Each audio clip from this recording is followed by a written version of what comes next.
Good morning बेटा। बेटा हम स्ट्रक्चर ऑफ एटम पढ़ रहे थे। कल हमने कुछ बेसिक टर्म्स पढ़ी थी ना। कल हमने isotope, isobar, isotone, isodiaphere, isostere, iso electronic species के बारे में पढ़ा था। आज हम पढ़ेंगे इलेक्ट्रोमैग्नेटिक वेव के बारे में। Today we will discuss about electromagnetic wave. ठीक है। इससे पहले बेटा हमने पढ़ा था आइसोटोप। आइसोटोप क्या था? Species having same atomic number. हमने पढ़ा था isobar, having same mass number but different atomic number. हमने पढ़ा था isotone, same number of neutrons. हाँ, आइसो इलेक्ट्रॉनिक, आइसो इलेक्ट्रिक में क्या था? Same number of electrons. आज हम पढ़ेंगे इलेक्ट्रोमैग्नेटिक वेव के बारे में। सबसे पहले आता है कि भाई वेव क्या होती है। वेव, ठीक है। तो वेव क्या है? देखो बेटा, पानी का कोई समुद्र है और उसमें तुम पत्थर डालते हो, तो पत्थर डालने से उसमें देखो राउंड राउंड रिम्पल्स बनते हैं, तो वो क्या है? वेव। तुम एक थ्रेड लो, थ्रेड में कोई चीज़ डालो, फिर उसको तुम रोटेट करो, तो क्या बन रही है? वेव बन रही है। तो वेव क्या है? वेव फॉर्म है एनर्जी की। वेव क्या है? It is a form of energy. Wave is the form of energy which flow continuously. Which flow continuously and transfer from one form to another. और एक फॉर्म से दूसरे फॉर्म पे क्या होती है? एक फॉर्म से दूसरी फॉर्म में ट्रांसफ़र होती है। वेव क्या है बेटा? Form of energy which flow continuously and transfer from one form to another form. देखो बेटा, जैसे ये हमारी कोई वेव है, ठीक है, दिस इज आल्सो वेव। तो वेव क्या है? फॉर्म है एनर्जी की जो एक फॉर्म से दूसरी फॉर्म में ट्रांसफ़र होती है। अगर बेटा हम बात करें तो यहाँ पे हम कुछ बेसिक टर्म्स पढ़ेंगे। जैसे मैं तुम्हें पढ़ाऊंगी वेवलेंथ। क्या? वेवलेंथ।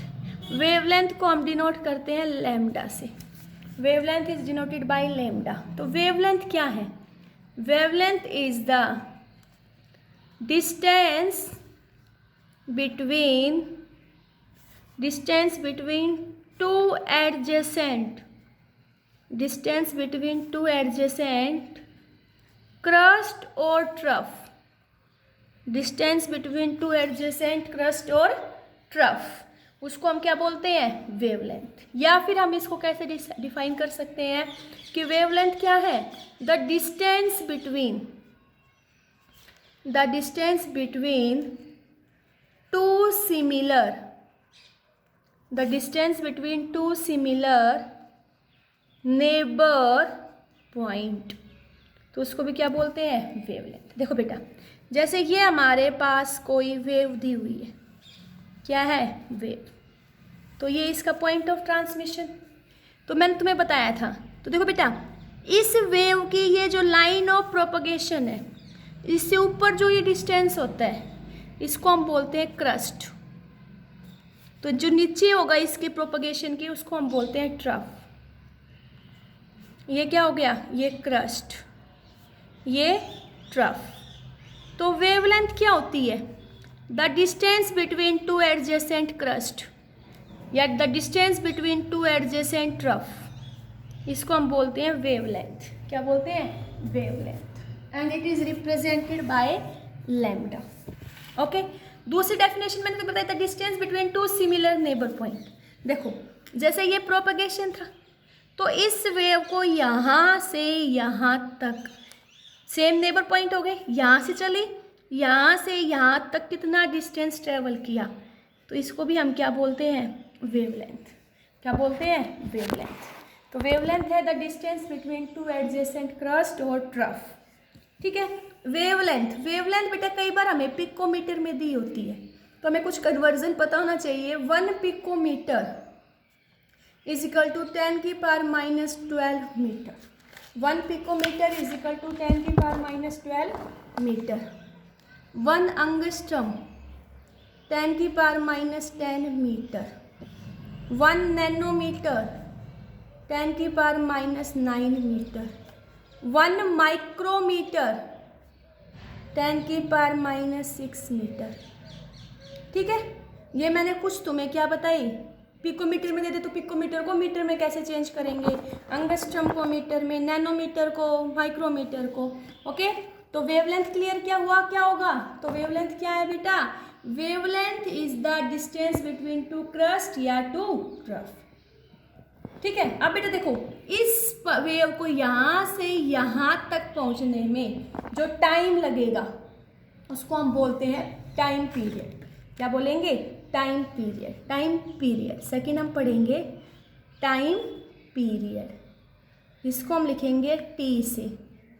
तो टाइम पीरियड क्या है, time taken for complete oscillation of wave, time taken for complete oscillation of wave, उसको हम बोलते हैं टाइम पीरियड। ठीक है, दूसरा टाइम पीरियड को क्या बोल दोगे कि इस वेव को एक पूरी वेवलेंथ चलने में कितना टाइम लगा, वो हमारा क्या होगा, टाइम पीरियड होगा। क्या होगा, टाइम पीरियड। तो टाइम पीरियड क्या है बेटा, time taken for complete oscillation of wave, या इसको हम बोलते हैं कि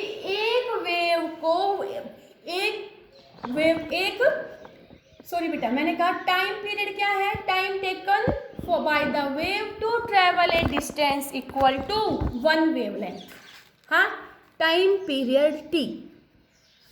पीछे मैंने अभी इसकी एक डेफिनेशन बताई थी तुम्हें, टाइम पीरियड को हम टी से डिनोट करते हैं। क्या होता है, time for complete oscillation of the wave, time for complete oscillation of wave, उसको हमने क्या बोला, time period.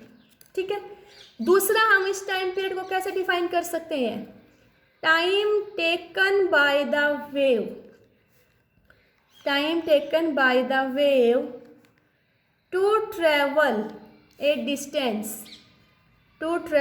Distance equal to 1 wavelength, equal to 1 wavelength, वो हमारा क्या कहलाएगा, टाइम पीरियड। देखो बेटा, if c is the speed of wave, c is the speed of wave, तो बेटा देखो स्पीड का फॉर्मूला क्या होता है, डिस्टेंस अपॉन टाइम। स्पीड क्या होती है, डिस्टेंस अपॉन टाइम, और डिस्टेंस कितना है, लैम्डा। तो यहाँ से हमारे पास क्या आ गया, स्पीड को किससे लिखेंगे, c से, c is equal to lambda by T, c is equal to lambda by T. और आगे हम पढ़ेंगे फ्रीक्वेंसी के बारे में। क्या, फ्रीक्वेंसी क्या होती है, number of oscillation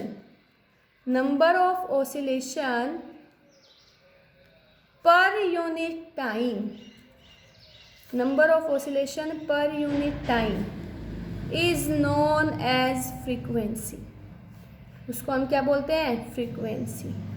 and frequency is represented by nu, frequency को किससे रिप्रेजेंट करते हैं, न्यू से। And unit of frequency is hertz, क्या होती है, हर्ट्ज। ओके, क्लियर हुआ। अब बेटा मैं तुम्हें बताऊंगी relation between frequency, wavelength and speed of light, relation between frequency, wavelength and speed of light. बेटा mu is equal to c by lambda, mu is equal to c by lambda. It is the relation between frequency, speed of light and wavelength. तो यहाँ पे new क्या है, new हमारे पास frequency है, सी है speed of light, और speed of light की वैल्यू फिक्स होती है कितनी, 3 × 10⁸ metre per second. Lambda is the wavelength. ठीक है बेटा, न्यूमेरिकल्स मैं बाद में करवाऊंगी, अब सिर्फ तुम ये याद रखो relation between frequency, wavelength and speed of light. तो क्या था, mu is equal to c upon lambda. Next हम पढ़ेंगे वेव नंबर। वेव नंबर, तो वेव नंबर क्या होता है?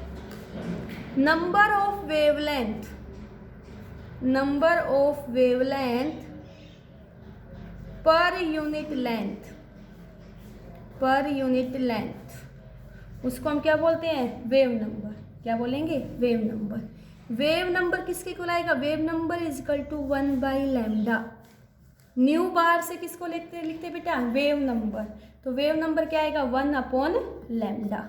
Next we will study about amplitude. Amplitude क्या होता है? देखो बेटा, ये प्रोपगेशन था, ये हमारी वेव चल रही थी, तो इस लाइन ऑफ प्रोपगेशन से इस क्रस्ट का कितना डिस्टेंस है? ये हमारा एम्पलीट्यूड। इस प्रोपगेशन से इस ट्रफ का कितना डिस्टेंस है? तो ये क्या है? एम्पलीट्यूड। तो एम्पलीट्यूड क्या है? It is the height of crest और trough. It is the height of crest और ट्रफ ऑफ ए वेव। तो इसको हम क्या बोलते हैं बेटा? एम्पलीट्यूड। क्या बोलेंगे? एम्पलीट्यूड। ओके, तो तुम्हें बेसिक टर्म्स के बारे में पता चला। सबसे पहले तुम्हें पता चला भाई वेवलेंथ क्या होती है। तो वेवलेंथ क्या थी? The distance between two adjacent crest और ट्रफ, उसको हम क्या बोलते हैं? वेवलेंथ। Denoted by lambda. हाँ, time period, time taken for complete oscillation of wave. एक कंप्लीट ऑसिलेशन में कितना टाइम लगा वो हमारा क्या होगा? Time period. ठीक है, उसके बाद हमने पढ़ा frequency, number of oscillation per unit time को हमने क्या बोला? फ्रीक्वेंसी। फिर हमने रिलेशन देखा frequency, wavelength and speed of light में, तो mu is equal to c/λ। Wave number, number of wavelength per unit length, तो nu bar 1/λ। Amplitude, the height of crest और ट्रफ ऑफ द वेव, तो उसको हमने क्या बोला? एम्पलीट्यूड। ओके, क्लियर हुआ ये? अब आगे देखो बेटा, जो हमारी लाइट है, it is also a type of wave. Light is also a type of wave known as electromagnetic wave. क्या बताया? जो लाइट है, light is also a type of wave which is known as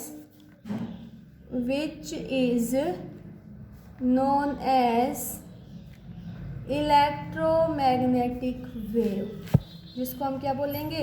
electromagnetic wave.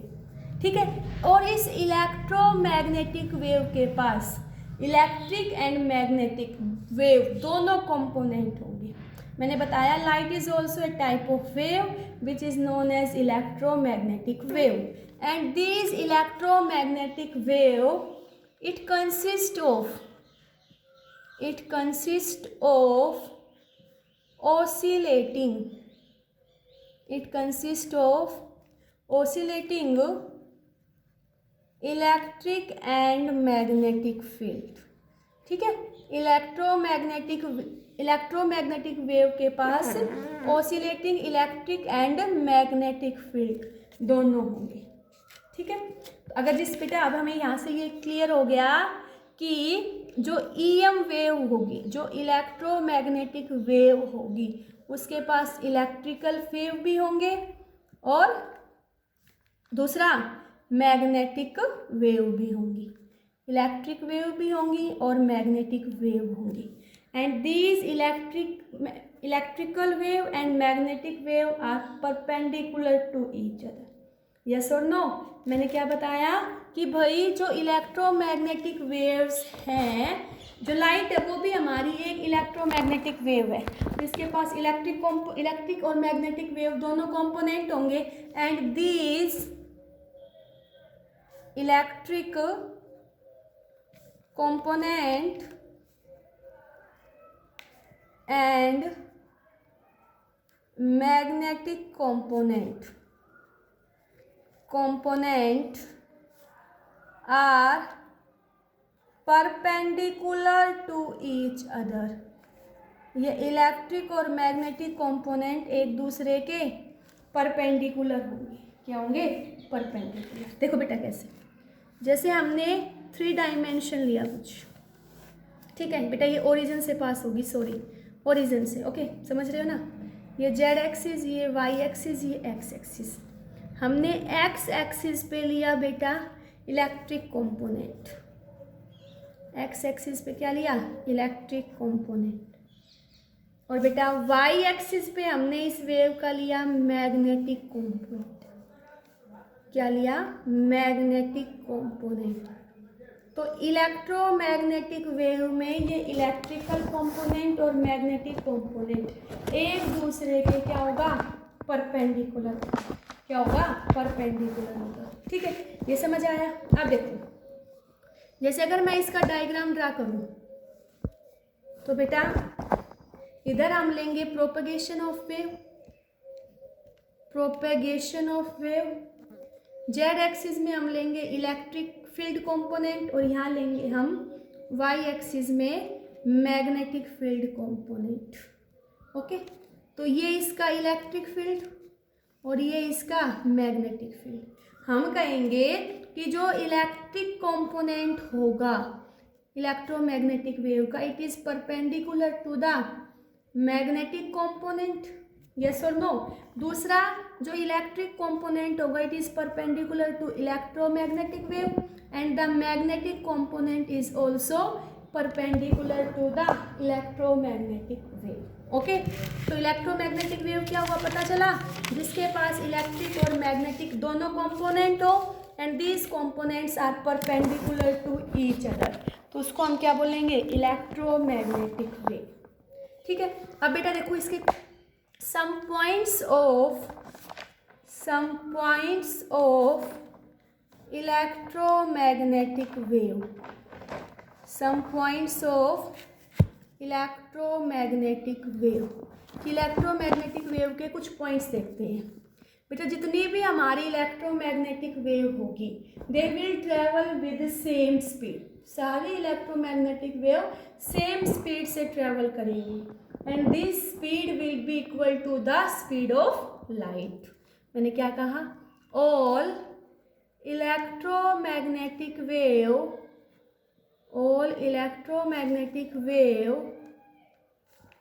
move or travel with same speed equal to the speed of light. किसके equal होगी वो, speed of light. Speed of light कितनी होती है, 3 × 10⁸ metre per second. दूसरा बेटा जो electromagnetic wave होंगी दे do not require any medium for its propagation, means electromagnetic wave हमारी वैक्यूम में भी ट्रेवल कर सकती है। सेकंड पॉइंट क्या पढ़ेंगे, they do not require any medium for its propagation। Electromagnetic wave को प्रोपगेशन के लिए किसी भी मीडियम की जरूरत नहीं होगी। ठीक है, अब बेटा electromagnetic wave consist of electric field and magnetic field, consist of electric field, magnetic field which are perpendicular to each other and also perpendicular to the direction of propagation of wave। हम क्या कहेंगे, electromagnetic wave consist of electric field and magnetic field, consist of electric field and magnetic field that oscillate in direction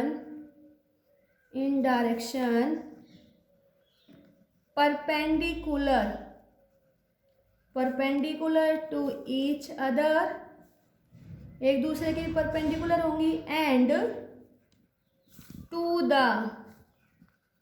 direction of propagation of wave. Okay, तो ये किसके points पढ़े बेटा हमने, electromagnetic wave. Electromagnetic wave क्या थी? These waves which have both electric component and magnetic component, तो उसको हम बोलेंगे इलेक्ट्रोमैग्नेटिक वेव। तो इसके कुछ पॉइंट्स देखें बेटा। सभी electromagnetic wave travel with speed of light that is equal to 3 × 10⁸ metre per second. They do not require any medium for its propagation. इनको प्रोपगेशन के लिए किसी भी मीडियम की ज़रूरत नहीं होती। और इसके पास जो इलेक्ट्रिक कंपोनेंट और मैग्नेटिक कंपोनेंट होगा, these are perpendicular to each other and also perpendicular to the direction of propagation of wave. Okay, clear हुआ ये? Thank you.